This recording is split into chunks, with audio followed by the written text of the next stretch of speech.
Mr. Ware, thanks for your work and your testimony here.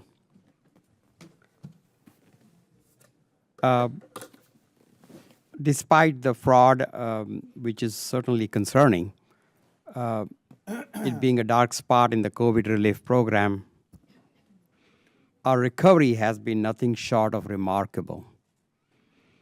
We were able to keep businesses afloat and save jobs. As a result, our recovery has been faster than any other industrialized economy. However, we must address concerns regarding fraud to prevent future abuse from transpiring. You know, my name is Shri Thanedar. I represent City of Detroit and the 13th District. And I've spoken, I'm a serial entrepreneur myself, having, started small businesses, grown small businesses. And the pandemic has been especially hard on small businesses in my district. And when I look at these fraud numbers, whether it's 35 billion or 200 billion, it worries me and bothers me that many of my small businesses in my district were denied any kind of assistance for one reason or the other, while billions of dollars got defrauded, some domestic, some overseas. And many of the genuine, small, hardworking entrepreneurs, business owners in my district suffered through because they could not qualify or get any assistance, and some unfortunately lost their livelihood, their businesses.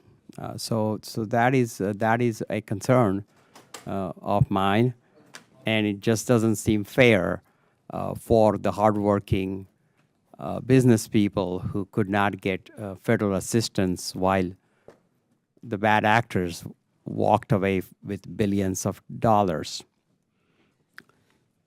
My question to you is, how can the Small Business Administration restore confidence in its operation and rebuild trust among the public following the massive fraud that occurred during the pandemic, particularly under the Trump administration, because it appears that large majority of the fraud did happen under the Trump administration? So I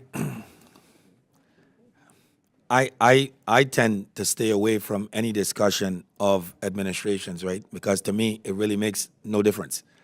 But you are right down you the are middle. agreeing, right? The No. majority of the fraud happened under the Well, previous. it happened in the beginning when there were almost no controls. So that's just what happened. Where everything was calibrated to speed. But I'll tell you, Just the facts. You know, it did happen in that period.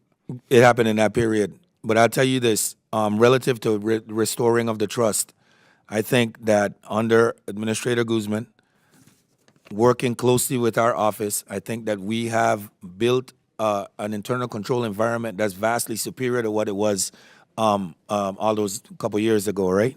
So I believe that the Administrator Guzman and her teams are moving towards that end. However, we have not fully tested the controls, and more importantly, because of my experience with SBA, whether or not the controls were actually followed and implemented thoroughly.